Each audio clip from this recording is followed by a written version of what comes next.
Before we start in the reaction thing, I want to say that I'm really sorry for not telling you that I would have sent myself from reacting to videos, normally Polish videos, and the reason being that is I'm a student, and school had opened, so I needed to prepare much more for that, and so this is the reason why I have not been posting videos on YouTube, and I'm really sorry for not telling you.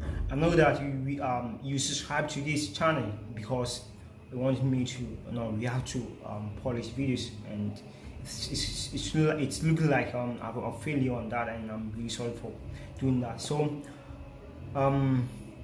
yeah, this is the reason why, and I hope you forgive me on that.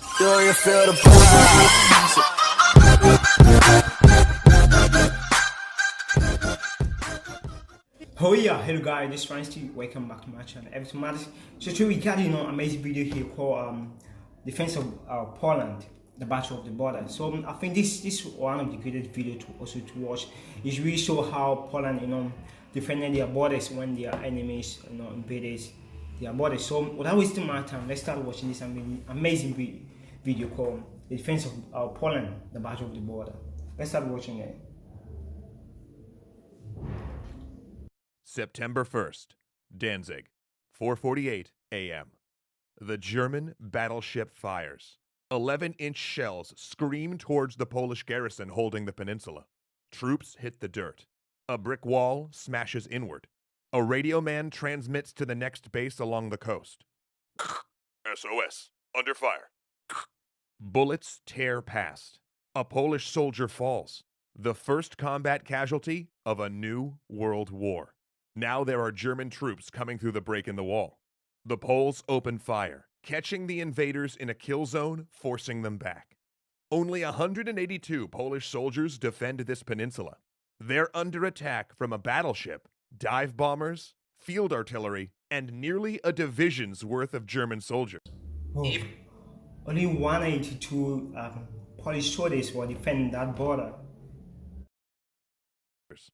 Even the local police have thrown in with the Nazis, but they'll hold as long as they can.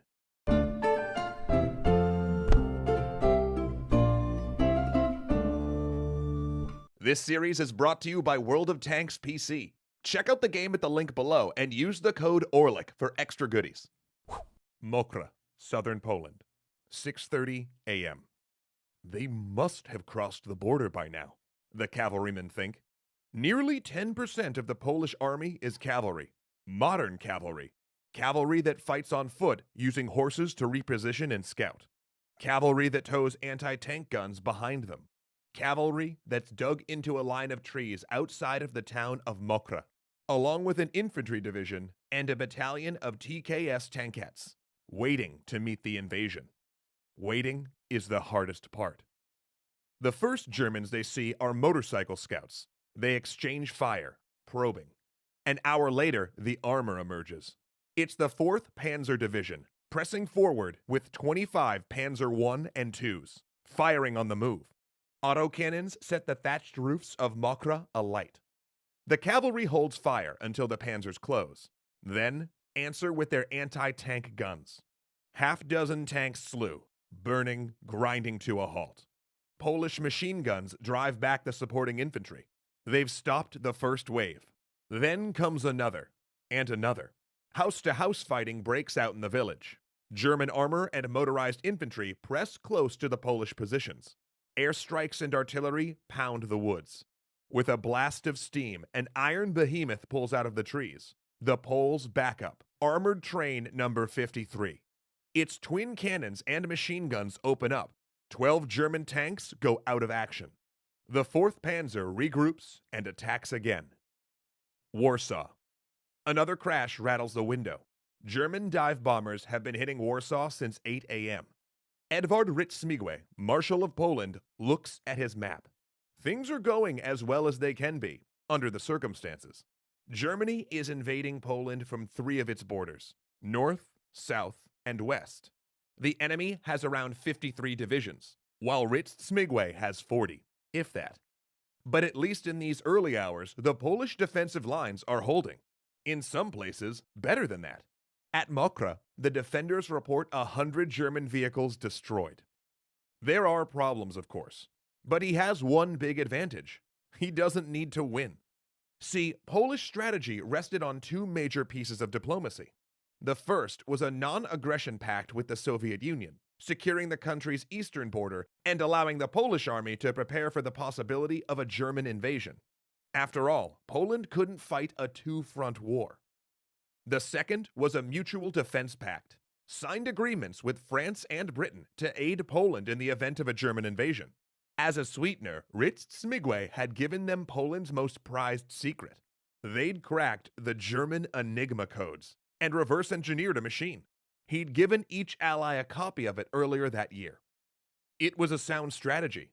In order to invade Poland, Hitler would need to strip divisions from the German homeland, leaving only a token force on his western border. If Germany violated Polish borders, the agreement stated France would invade from the west, forcing Hitler to withdraw his troops and allowing Poland to counterattack. Britain would provide bombing support. But for the treaty to take effect, the invasion of Poland had to be contested. The Germans couldn't just walk in, as they had in Czechoslovakia. As a result, Rich Smigwe had been forced to spread his troops thin, ensuring that wherever the Germans crossed the border, they'd be met with resistance. His plan called for the Polish army to buy time with a fighting withdrawal and regroup near Warsaw, ready to strike once France had mobilized and intervened. But he still didn't have enough troops, and it was his allies' fault. Every time Hitler made threats, Rich Smigwe had tried to sound the mobilization, but every time, Britain and France shut him down. A mobilization would give Hitler an excuse to invade, they said, and they continued saying so even as German troops gathered on the border. Even the week before, when Germany signed a non-aggression pact with the Soviets, the Molotov-Ribbentrop Pact, they'd preached restraint. 2 days ago, Rich Smigwe had enough and sounded general mobilization, but the British forced him to rescind it. Now Hitler had made his own excuse, staging a fake attack on a radio station and blaming it on Polish partisans. So much for provocation. That's part that is worrisome, because you just want to attack people. You just take your own attack and you blame it on your, those people that you want to attack, and you attack them just because you want to attack them. That's really, really sad part, I don't know. Luckily, Rich Smigwe had been secretly mobilizing troops for weeks, calling them up for summer maneuvers as a cover story. It wasn't enough, but it gave him an army. And that was a good thing, because as a result of diplomatic pressure, the Polish army hadn't openly mobilized until a day before the invasion. Now, just half of the army had reached their positions, and only a fraction of those were combat ready. Poland was vastly outnumbered, facing a mechanized opponent with more modern equipment. The Luftwaffe's yearly budget was larger than all Polish defense spending since 1935. Germany had produced 800 tanks in 1938. Poland made 50. But at least those 50 tanks were good tanks. 87% of German armor consisted of Panzer Is and IIs, thin-skinned training tanks outfitted for combat. Poland's new 7TP matched the Panzer I and II for armor, while sporting a larger, long-ranged Bofors gun. The old Polish... It's like, how can you win against someone who has, a lot of tank? It's like, they have a lot of ammunition. They've made 800 tanks, but you already made 50, 50, right? Yeah, 50. I think it's not possible. But whatever it is, Polish people, try their best, to hold on their ground, that we're not going to, back down in situation. And I think that's the good thing to do. And the video is that their leader was, planning not to either win or lose, but to play neutral, to hold them off, so that they will not, conquer us at all. That's I think it's a good idea. It's a good thing to do. Polish TKS tankettes could do little against German armor, but the 7TPs might make some difference if they made it to the battlefield. Still, at least things were going well. For now. September 2nd. Things are not going well anymore. By the second day, it's clear that the highly mobile tactics the Germans had field-tested in the Spanish Civil War, what others would later call Blitzkrieg, are outmaneuvering and penetrating the Polish defense. Regular army units stand their ground, but the National Guard constantly withdraws in poor order, creating gaps in the line. The Polish army tries to make up lost ground in night operations, but the fatigue of constant battle offsets any gains. Polish troops fight day and night for 3 days straight. And the roads are nearly impassable. Refugees choke every roadway, getting in the way of troop movements, raving about Nazi liquidation squads operating behind German lines. Dive bombers enhance the chaos, attacking soldiers and civilians alike. Communication begins to break down. The army doesn't have enough radios. Tanks have to communicate with signal flags. Meanwhile, the German armor executes precision encirclements coordinated via wireless. On September 3rd, Britain and France declare war on Germany. But by then, German forces were precariously close to Warsaw. But at least the 7 TPs finally arrive. September 5th, Piotrków, 10:30 a.m. It's the last opportunity to stall the German advance in the south. Polish troops are retreating to regroup around Warsaw. But if the 4th Panzer Division takes this road hub, the door to the capital will stand open. The day before, the 7 TPs of the Polish 2nd Light Tank Battalion had their first skirmish with the Panzer II, and had taught the German tankers to fear their 37mm Bofors cannon. Now the Germans are closing on Piotrków with tanks and motorized infantry. But there's a chance, just a chance, to cut off the bulge in the German line, to take prisoners, to surround them. It was time to counterattack. Major Karpov, commander of the 2nd Light Tank Battalion, orders the advance. They surge forward on either side of the German push, utilizing the low hills for cover, and close to 500 meters. The lead 7 TP sights in. The industrial chung of the gun fills the turret with acrid smoke. They fire again. A Panzer II burns. Autocannon rounds slap the 7 TP's glacis, failing to penetrate. The Germans' armor runs for the woods. On the other flank, 7 TPs tear through panzers and armored cars. Germans bail out of the burning craft. The 7 TPs encircle them. The 1st Light Tank Battalion strikes in the north, engaging a dozen tanks as they push toward the junction. But German artillery shells begin to drop, and there's no one following behind the 7 TPs to exploit their breakthrough. The German spearhead, though mauled, is still heading for Piotrków. Major Karpov calls a withdrawal. In 2 days of fighting, his 2nd Light Tank Battalion has destroyed 17 panzers, 2 self-propelled guns, and 14 armored cars. During just this attack, Polish armor had destroyed 15 German tanks with the loss of only 7 of their own. But that doesn't matter. There are no Polish units ready or able to exploit the victory.